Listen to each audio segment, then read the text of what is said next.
नमस्कार दोस्तों, study IQ में आप सभी का स्वागत है। मैं हूं डॉक्टर महिपाल राठौड़ और आज हमारे साथ मौजूद हैं बिहार के मिस्टर अभिषेक कुमार। अभिषेक जी ने सिविल सेवा परीक्षा 2019 में रैंक 452 हासिल करी है और अभिषेक जी बिहार के एक बहुत ही छोटी सी जगह को बिलोंग करते हैं और इनका जो स्ट्रगल है वो बहुत ही शानदार रहा है। इन्होंने मेहनत करते हुए, हर तरह की परेशानियों से लड़ते हुए एक सिलेक्शन हासिल किया है इस देश की सबसे प्रतिष्ठित परीक्षा में। तो आज हम अभिषेक जी से चर्चा करेंगे डिटेल में उनकी तैयारी के बारे में, उनकी जर्नी के बारे में। Abhishek ji, first of all welcome to study IQ. Thank you so much, sir, for having me or giving me this opportunity to share my experience with all the people who are aspiring to become civil servant. So thank you, sir. 2 दिन पहले अभिषेक जी का email हमें मिला था और वो email मैंने share भी किया था सोशल मीडिया पर। उसके बाद कई लोगों ने मुझे मैसेज किया कि हमें इनकी कहानी जाननी है कि अभिषेक जी का स्ट्रगल क्या रहा, कैसे इन्होंने तैयारी करी। तो आज हम इनको लेकर आए हैं हमारे प्लेटफॉर्म पर, कई लोगों के कहने पर, आप सभी की डिमांड पर। तो अभिषेक जी, सबसे पहले आप बताएं कि आप कहाँ से हैं, आपका एजुकेशन बैकग्राउंड, आपका फैमिली बैकग्राउंड क्या रहा है? सर, मैं पटना डिस्ट्रिक्ट के खुसरूपुर ब्लॉक का रहने वाला हूँ। वहाँ खुसरूपुर ब्लॉक में एक जगमाल बिहा गाँव है, जो कि कुछ 100 घर होंगे, एक छोटा-सा गाँव है, वहाँ से रहने वाला हूँ। और मेरे फादर फार्मर हैं, एक स्मॉल फार्मर हैं और मेरे माताजी गृहिणी हैं, होममेकर हैं। और सर मेरी स्कूलिंग 10th तक मेरे गाँव में ही हुई थी। मैं गवर्नमेंट स्कूल से 10th तक हिंदी मीडियम में स्टेट बोर्ड से कंप्लीट किया था। सर उसके बाद मैंने 12th पटना से एक कॉलेज ऑफ कॉमर्स है, वहाँ से मैंने +2 किया इन साइंस से। उसके बाद सर मैंने इंजीनियरिंग की है दिल्ली के एक कॉलेज से। मैंने इंजीनियरिंग किया 2012-2016 और उसके बाद सर मैंने कुछ टाइम तक जॉब किया है और फिर मैं प्रिपरेशन कर रहा था। ये मेरा सर 3rd अटेम्प्ट है और इस बार मेरी 452 रैंक है ये।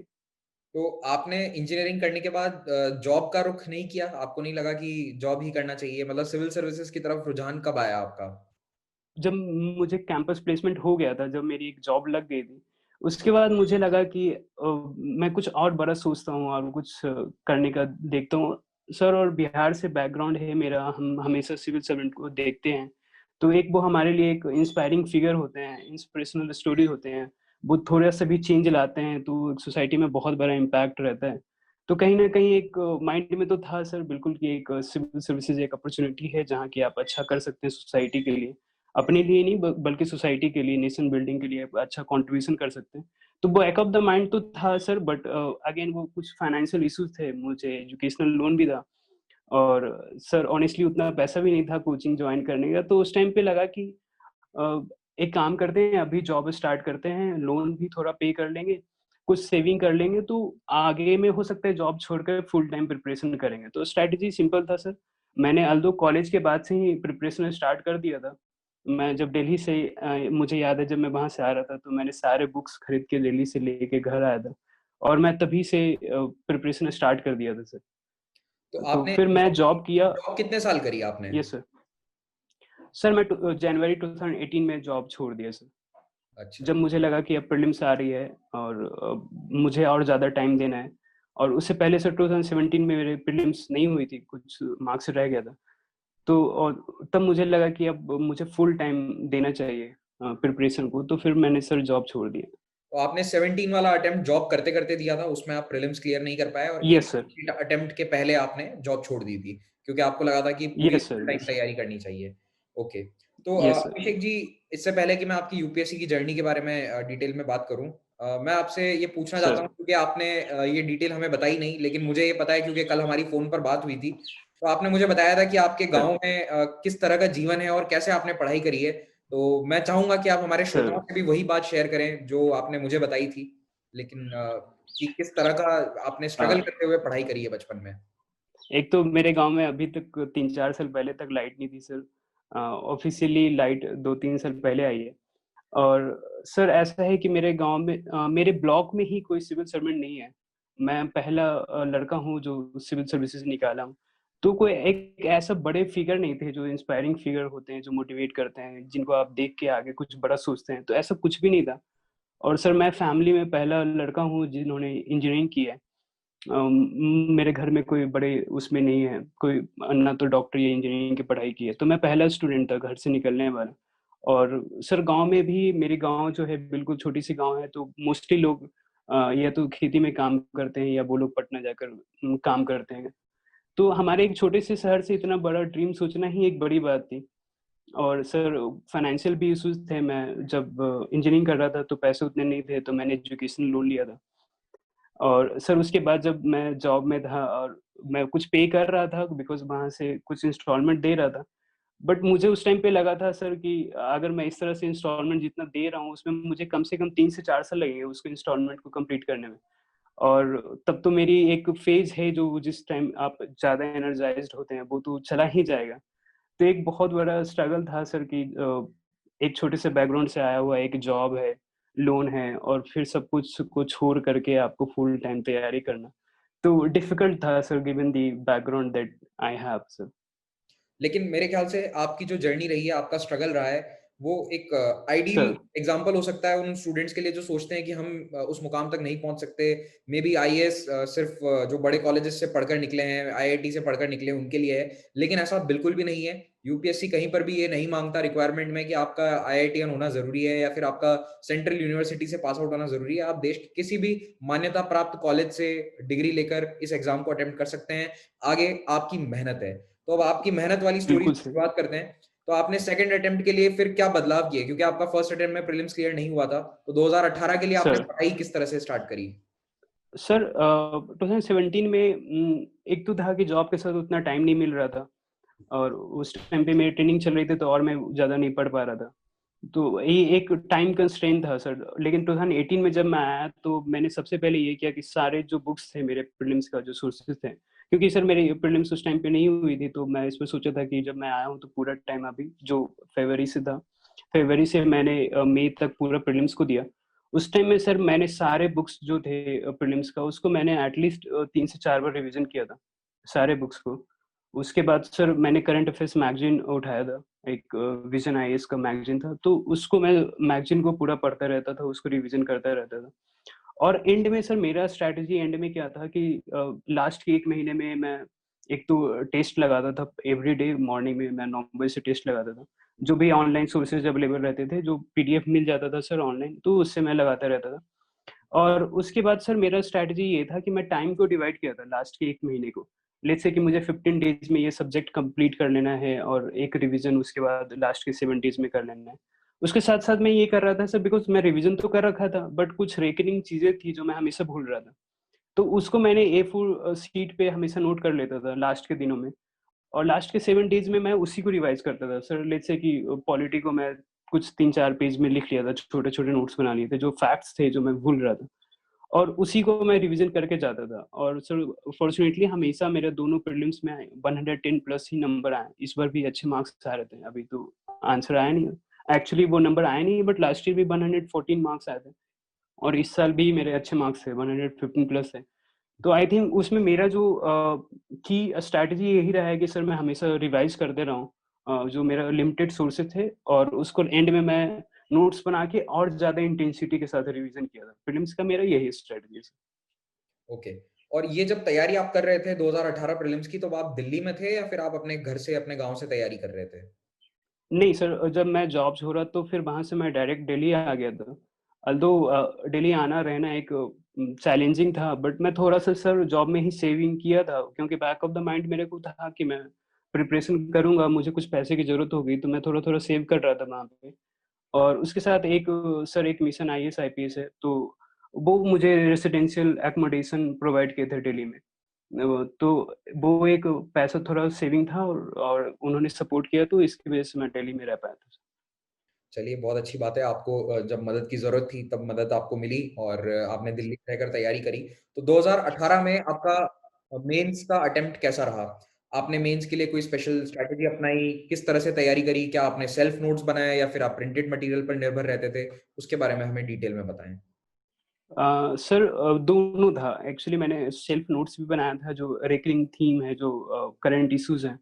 तो मैं बिग पिक्चर देखता था राज्यसभा टीवी का और उसके साथ इन डेप्थ आता है वो भी मैं देखता था। तो उस दोनों का मैं देखते हुए शॉर्ट नोट्स बना लेता था छोटे से आई मीन कंसाइज़ फॉर्म में बनाता था पॉइंट बस बुलेट पॉइंट्स नोट करता था। उसके अलावा जो करंट अफेयर्स कुछ मटेरियल्स मार्केट में अवेलेबल रहते थे, उसको मैं सर रिवाइज़ करके उसका शॉर्ट नोट्स बना लिया था। उसको भी मैं शॉर्ट क्लिप्स कर लिया था सो दैट कि वो एंड में रिवीज़न रहे और उसको मैं ज़्यादा बार पढूँ सो दैट कि वो याद रहे चीज़ें। तो मेरी स्ट्रैटेजी जीएस को लेके यही थी सर, और फिर एक मैंने टेस्ट सीरीज़ जॉइन किया था जहाँ की मैं प्रैक्टिस करता था सर। तो okay. Practice plus revision was the key strategy sir. आपका ऑप्शनल सब्जेक्ट क्या था? सर मेरा ऑप्शनल सोशियोलॉजी है, सोशियोलॉजी लिया था। तो वैसे आप इंजीनियरिंग बैकग्राउंड से हैं और आपने एक यस ह्यूमैनिटीज़ सर। का सब्जेक्ट चूज़ किया, तो उसके पीछे कोई पर्टिकुलर रीज़न कि आपने सोशियोलॉजी ही क्यों चुना, और आप क्यों सजेस्ट करेंगे कि भविष्य में भी एस्पिरेंट्स सोशियोलॉजी को चूज़ करें? कोई आप अगर आप कुछ इसके प्रोज़ हमें बताना चाहें, तो बताइए? सर इंजीनियरिंग तो मेरा चॉइस नहीं होता है कि बिकॉज़ सर मैंने उतना ऑनेस्टली पढ़ा नहीं है कॉलेज में, तो वो तो होता ही नहीं है। और सर इलेक्ट्रॉनिक्स एंड कम्युनिकेशन मेरी इंजीनियरिंग थी, तो वो वैसे भी नहीं है यूपीएससी सिलेबस में। बिल्कुल। तो उसके बाद मेरे पास ऑप्शन ह्यूमैनिटीज़ सब्जेक्ट ही बचता था। तो सर ह्यूमैनिटीज़ में being from the rural India sir, मैंने इश्यूज़ देखे हैं, जो कास्ट सिस्टम है, जो डिस्क्रिमिनेशन है, जो जेंडर इनइक्वालिटीज़ हैं, तो वो मैं हमेशा डे टू डे लाइफ में देखा है। और वो चीज़ों को मुझे डेप्थ में पढ़ने का एक हमेशा से क्यूरियोसिटी था। तो मुझे जब मैंने कुछ सब्जेक्ट्स न नैरो डाउन किए, जब थोड़ा-सा जब मैं सोचा कि ऑप्शनल में क्या सेलेक्ट करूँ, और उसके बाद सर मुझे लगा कि मैं सोशियोलॉजी है जो मेरा इंटरेस्ट उसमें ज़्यादा है और मैं उसको अच्छे से पढ़ पा रहा हूँ। तो फिर मैंने डिसाइड किया कि सर मैं सोशियोलॉजी लूँगा। और सर रही आपकी सेकंड क्वेश्चन की सोशियोलॉजी के बेनिफिट्स क्या हैं? तो सर बेनिफिट्स हैं, एक तो जीएस पेपर 1 में आजकल बहुत सारे questions, at least 7 to 8 question society से पूछे जाते हैं। तो एक मेजर पोर्शन है वहाँ पे सर मेंस में। उसके अलावे मुझे लगता है सर ऐसे में भी बहुत हेल्पफुल रहता है। एटलीस्ट एक टॉपिक ऐसा होता है जो कि आपके सोसाइटी से रिलेटेड रहता है ऐसे में, जिसको कि आप अपना सोशियोलॉजिकल अ, मैं की वर्ड तो नहीं कहूँगा, बट एक आप अपना अप्रोच ला सकते हैं अपने आंसर में ऐसे में। तो वो सर हेल्पफुल रहता है, बिल्कुल हेल्पफुल रहता है। बट इसके मैं ये भी नहीं कहूँगा बिकॉज़ ये इसका ओवरलैपिंग है जीएस और एसए से, तो आप सोशियोलॉजी ले लें। आई थिंक हर किसी का अपना इंटरेस्ट ही ड्राइव करना चाहिए ऑप्शनल सिलेक्शन में। और क्या आपने ऑप्शनल या जीएस के लिए कोई क्लासेस जॉइन करी थी? सर नहीं, मैंने कोई क्लासेस नहीं जॉइन किया था, मैंने खुद ही प्रिपेयर किया सर। ओके, तो आप पूरी तरह से सेल्फ प्रिपरेशन कर रहे थे, और सेल्फ प्रिपरेशन के साथ-साथ टेस्ट सीरीज़ आपने जॉइन करी थी, राइट? सर मैंने टेस्ट सीरीज जॉइन किया था, जीएस का भी और ऑप्शनल का भी जॉइन किया। ओके। तो अच्छी बात है, आपने सेल्फ प्रिपेयर करके अपने आप को सफलता दिलवाई है, और टेस्ट सीरीज़ तो देखिए सर, नेसेसरी चीज़ है, जॉइन करनी भी चाहिए, ताकि आपको पता चले कि आप यस सर। स्टैंड करते हैं, आपकी आंसर राइटिंग प्रैक्टिस में सुधार हो। तो बात करते हैं आंसर राइटिंग की। अभिषेक जी, आप हिंदी सर, माध्यम में पढ़े हैं, स्कूली शिक्षा आपकी पूरी हिंदी माध्यम से हुई है। तो आप सर, इंग्लिश मीडियम में कैसे आंसर्स लिख पाते थे? क्या आपको प्रॉब्लम होती थी? आप ये मीडियम वाला जो डाउट है, क्या इसको थोड़ा-सा क्लैरिफ़ाई कर सकते हैं? क्योंकि मेरे पास भी बहुत सारे स्टूडेंट्स का मैसेज आता है कि वो किस माध्यम को सिलेक्ट करें। अब वो स्कूली शिक्षा उनकी हिंदी माध्यम से हुई है, लेकिन इंजीनियरिंग देश में सिर्फ सर, इंग्लिश में होती है। तो ये डिलेमा कैसे यस सॉल्व सर। किया जाए? सर मुझे लगता है कि आप देखिए कि आप अपने आप को कौन से लैंग्वेज में ज़्यादा अच्छे से एक्सप्रेस कर पाते हैं। सर और लेकिन रही ये बात कि आपको ये लगे कि मुझे बहुत अच्छी इंग्लिश नहीं आती है, तो मैं अच्छा आंसर नहीं लिख सकता हूँ। मुझे ऐसा फ़ील हुआ कि सर आप वो वहाँ इंग्लिश आपकी चेक नहीं करते हैं। आपका कंटेंट देखते हैं, आपका अंडरस्टैंडिंग देखते हैं टॉपिक्स का, और उस पे ही नंबर मिलता है, आपकी इंग्लिश पे नहीं मिलता है। अगर आपको लगता है कि आप अच्छा लिख सकते हैं इंग्लिश में, इवन दो आपकी बैकग्राउंड हिंदी की है, तो आप बिल्कुल ले सकते हैं। उसमें बिल्कुल भी डरने की ज़रूरत नहीं है कि आपका इंग्लिश अच्छा नहीं है तो नंबर कम आएँगे। ऐसा बिल्कुल नहीं होता है सर। और अदरवाइज़ अगर कोई सोचता है कि मैं हिंदी में ज़्यादा अच्छे से एक्सप्रेस कर पाता हूँ, मैं ज़्यादा अच्छे से लिखता हूँ हिंदी में, तो फिर हिंदी ले लेना चाहिए सर। उसमें कोई डाउट नहीं होना चाहिए।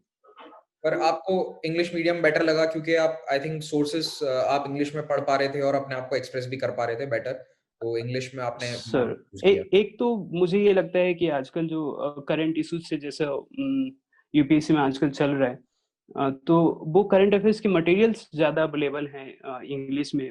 वो आजकल जो भी कोचिंग्स हैं, कुछ ना कुछ सप्लीमेंट्स मटेरियल्स अपलोड करते रहते हैं। वो मेजॉरिटी इंग्लिश में रहता है। तो एक ये फैक्टर है सर, इंग्लिश वालों को थोड़ा-सा तो एडवांटेज होता ही है। ये रिज़ल्ट से भी दिख रहा है सर। तो इसके बाद एसे और एथिक्स पेपर के बारे में हम चर्चा करते हैं। तो पहले आप ये सर बताइए, एसे पेपर के लिए आपने क्या प्रिपरेशन करी? सर एसे के लिए मैंने एक अनुदीप सर हैं, 2017 बैच के रैंक 1। राइट। तो उन्होंने नोट्स शेयर किया था ऑनलाइन, तो वो नोट्स मैंने उसको प्रिंट आउट लेके मैं उसको रिवीजन किया था। उसमें कुछ की थीम एरियाज थे, उस पे कुछ कुछ फैक्ट्स और कुछ कॉन्सेप्ट्स लिखे हुए थे। तो वो मैंने देखा था, अप्रोच देखा था, उसमें दो उन्होंने अपने टेस्ट सैंपल कॉपीज भी रखे थे, तो उसको देख के मैंने एनालाइज किया था। कुछ और भी टॉपर्स के कॉपीज थे जो ऑनलाइन पड़े हुए थे, तो वो मैं देख के समझ गया था कि इस तरह से लिखते हैं ऐसे को। उसके बाद सर ऐसे में मुझे लगता है कि मटेरियल से ज्यादा जो मेजर रोल है वो आपके प्रैक्टिस का है। आप कितने मल्टी डायमेंशनल अप्रोच लाते हैं अपने आंसर में, यही की है सर। एज सच आप उसका प्रिपरेशन किए, आप एक बुक से करें, ऐसा मुझे नहीं लगता है कि कुछ ऐसा। आप की एरियाज में कुछ कुछ कीवर्ड्स, कुछ आप फैक्ट्स आप कलेक्ट करके रखें और अपने एसे में उसको इनकॉर्पोरेट करने का ट्राई करें सर। एसे का तो ये है। और एथिक्स का सर, एथिक्स का मैंने एक लुकमान आईएएस का नोट्स आता है मार्केट से, मैंने वहाँ ही खरीदा था और उसी को मैं रिवीजन करता था। उसके साथ सर मैं अनुदीप सर का नोट्स था एथिक्स का, तो एक एथिक्स की नोट्स थी और सर एक ethics in governance second ARC का उन्होंने समरी बना के दिया था, तो दोनों था। तो वो नोट्स दोनों मैंने पढ़े थे सर, और उसका मैंने फिर से शॉर्ट नोट्स बना लिया था एथिक्स का। तो एथिक्स जो सब्जेक्टिव पार्ट था उसके ये था सर। और जो केस स्टडीज था उसका मैंने देखा सर, 2015 से 2019 तक का मैंने केस स्टडीज देखे थे क्वेश्चन बैंक से। और मुझे दिखा कि एक रेकरिंग थीम है जिसे कि हमेशा यूपीएससी पूछती है। एक केस स्टडी है पर्टिकुलर कि आप जा रहे हैं और एक्सीडेंट हो गया और कुछ इस टाइप का है। तो मुझे देखा कि रेकरिंग थीम है, कुछ आरटीआई से रेकरिंग थीम था, तो उस रेकरिंग थीम पे कुछ मैंने कॉमन पॉइंट्स लिख लिए थे। और सर वही मैं देखा 2018 में भी और 2019 में भी, दोनों में मेंस में वैसे ही क्वेश्चन आए थे कि थीम एरिया पे। अब वो मेरा नोट्स काम किया था सर, मैं पॉइंट्स मुझे ज्यादा सोचना नहीं पड़ा था, वो मैं जो तैयार किया था वो उसी को मैं वहां लिखा था सर। आपने मेंस जब दिया था तो उसके बाद क्या आपको ये सर श्योरिटी लग रही थी कि आप मेंस में आपका स्कोर अच्छा आएगा और आप क्लियर कर जाएंगे? क्या ये फीलिंग आपको आई थी 2018 और 19 दोनों में मैं पूछना चाह रहा हूँ? सर एक्चुअली श्योरिटी तो कभी नहीं लगता है। आप इवन इंटरव्यू भी देके आए तो ऐसा श्योरिटी नहीं लगता है कि आपका हो ही जाएगा।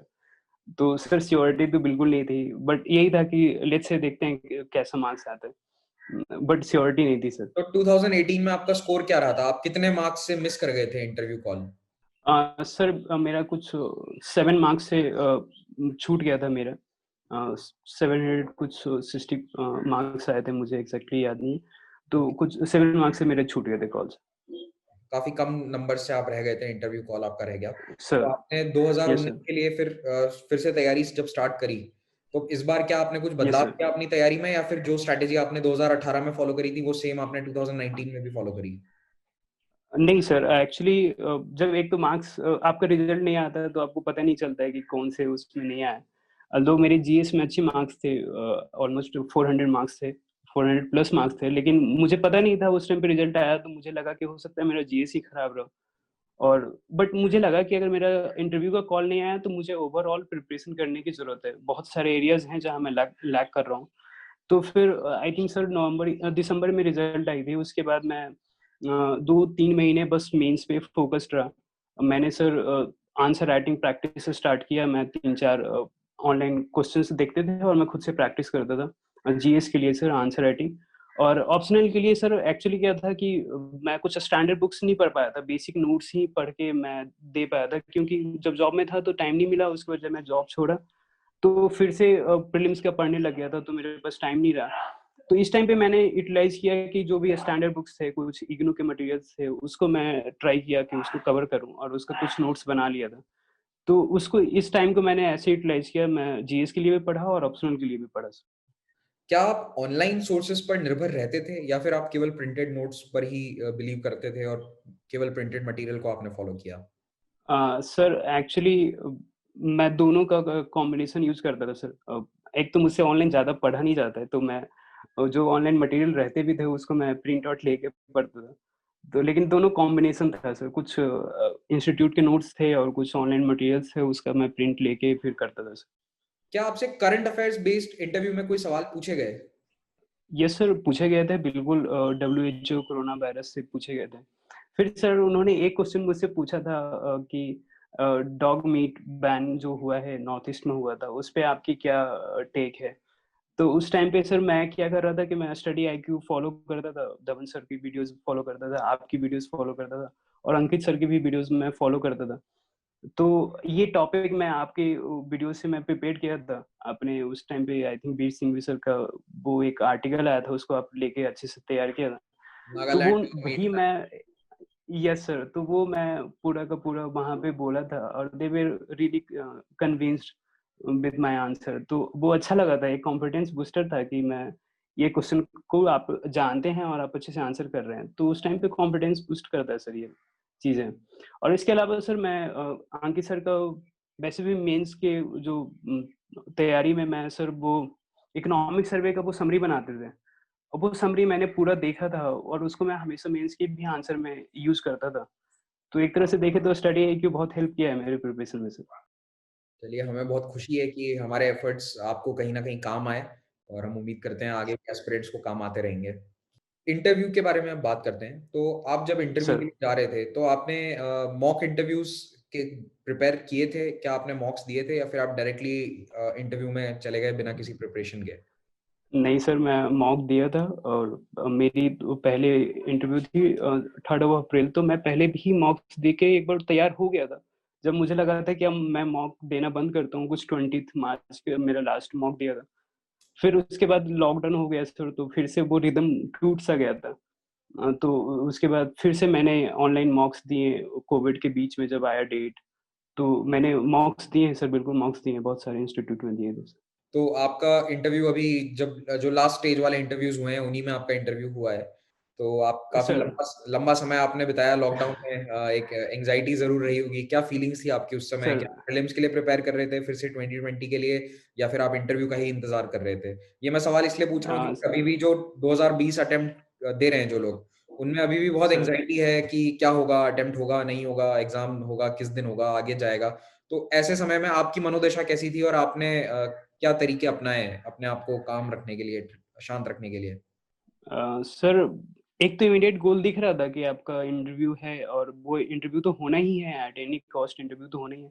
तो आप उसको नेग्लेक्ट नहीं कर सकते। मैं यही सोचा कि सर मुझे जो टाइम मिला है, तो कुछ टॉपिक्स हैं जो डीएफ में है, उसको मैं अच्छे से प्रिपेयर नहीं किया हूँ। तो और भी मेरे पास टाइम है, उसको मैं अच्छे से ग्रिल कर और भी डेप्थ एनालिसिस करके कुछ क्वेश्चंस और फ्रेम करके मैं उसको तैयार किया था। कुछ करंट अफेयर्स जो उस टाइम पे इश्यूज़ थे कोविड को लेके, इकोनॉमी को लेके, वो भी मैं डे टू डे प्रिपेयर करता रहता था।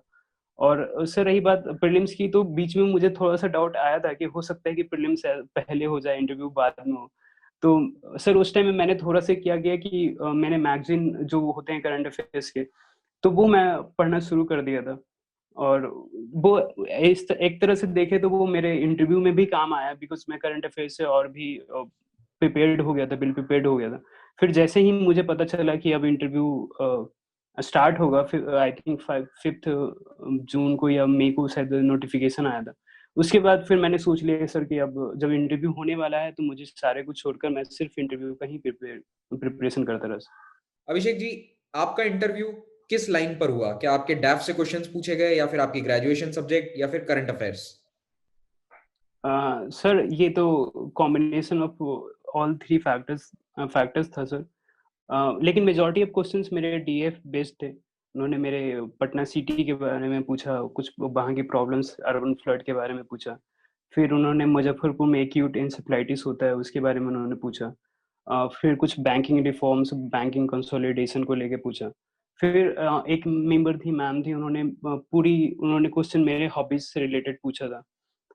सारे क्वेश्चंस हॉबीज रिलेटेड थे। फिर एक सर ने मेरे जॉब पे रिलेटेड चैलेंजेस, एस्पेक्ट्स के बारे में उन्होंने पूछा था। एक सर थे जो डब्ल्यूएचओ, कोरोना वायरस, मल्टीलैटरलिज्म, कुछ सोशियोलॉजिकल इश्यूज को लेके उन्होंने क्वेश्चन पूछे थे। और एक लास्ट सर थे, उन्होंने एक एक्चुअली मैंने कॉलेज में सर एक मॉडल यूनाइटेड नेशन किया था।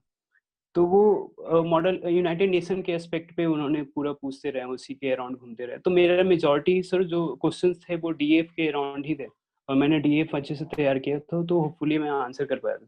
तो आपका यस इंटरव्यू आप कह सकते हैं कि अच्छा गया था। मेरे ख्याल से आपका इंटरव्यू अच्छा गया होगा जिस तरह से आप बता रहे हैं। अच्छा तो गया है सर, बट अभी मार्क्स तो आए नहीं है, तो वो बिल्कुल, मार्क्स से ही पता चलता है यूपीएससी में। क्योंकि कई बार हमें लगता है कि हमारा अच्छा गया, लेकिन वो मार्क्स में पता चलता है एक्चुअली कि सर आंसर किस तरह से दिए तो थे। कोई बात नहीं, आपने यस सर। फिर भी आपने सफलता हासिल करी है, रैंक 452 आपने हासिल करी है और आप देश में सिविल सर्विसेज में ज्वाइन करेंगे। आपने जॉब छोड़ी अपने इस एग्ज़ाम के लिए और आपने बहुत मेहनत करी और आपको फाइनली सफलता हासिल हुई, उसके लिए आपको बहुत-बहुत शुभकामनाएँ। मैं उम्मीद करता हूँ थैंक यू सो मच। कि आप सिविल सर्विसेज में जाके एन्श्योर करेंगे कि इस देश में ऐसा कोई गाँव ना रहे जहाँ पर बेसिक सुविधाएँ ना हो, जैसा कि आप बता रहे हैं कि काफ़ी अभाव में आपने अपनी शिक्षा ग्रहण करी गाँव में रहते हुए। तो कोशिश कीजिएगा कि इन एरियाज़ में डेवलपमेंट और ज़्यादा हो। आप अपनी पूरी कोशिश करेंगे, मैं श्योर हूँ। तो इसी के साथ आपको हम शुभकामनाएँ देते हैं पूरी स्टडी आईक्यू टीम की तरफ से और आप इस सेशन को हम खत्म करेंगे। अगर आप कुछ एस्पिरेंट्स के लिए मैसेज देना चाहें, जो इस वक़्त तैयारी कर रहे हैं, तो आप ज़रूर उन्हें कोई सर मैसेज दीजिए। सर मुझे लगता है कि एक तो अपने चैलेंजेस से घबराना नहीं है। आपके लाइफ में बहुत सारे चैलेंजेस आएँगे। हो सकता है किसी का फाइनेंशियल हो, किसी का इमोशनल हो, किसी किसी का फैमिली का हो चैलेंजेस। लेकिन आपको उन सब से आगे बढ़ना है। आपको छोटी-छोटी चैलेंजेस को आपको जीतना है। उसको जीत के ही आप यूपीएससी को जीत पाएँगे। तो एक तो छोटी चैलेंजेस से नहीं डरना है। बाकी रहा सर, आप हमेशा फ़ोकस करिए, इमीडिएट जो गोल है उस पे आप फ़ोकस करिए। सर बहुत सारे मैं लड़का देखता हूँ अभी, आप प्री की अभी तैयारी ढंग से नहीं करते हैं और आप मेंस इंटरव्यू का सोचते हैं, मुझसे पूछते हैं इंटरव्यू में कैसे तैयारी करूँ? तो मुझे लगता है सर अभी तो आप जो एक इमीडिएट गोल दिखता है, जैसे अभी प्रीलिम्स है, तो आप प्रीलिम्स से फ़ोकस करिए। जब प्रीलिम्स से मेंस आए, तो आप सिर्फ मेंस पे फ़ोकस करिए। आप ये मत सोचिए कि इंटरव्यू कैसा होता है, क्या होता है? और जब इंटरव्यू आया तो सिर्फ आप इंटरव्यू पे फ़ोकस रखिए। तो यही 2 मेरा मैसेज होगा एस्पिरेंट के लिए। बाकी जो भी मेहनत कर रहे हैं, दिल से कर रहे हैं, वो उनका बिल्कुल सिलेक्शन होगा सर। चलिए इसी पॉजिटिव नोट पर हम इस इंटरव्यू को अब समाप्त करते हैं। अपना समय देने के लिए thank you study sir. IQ को thank you very much and God bless you. Thank you so much sir. Thank you.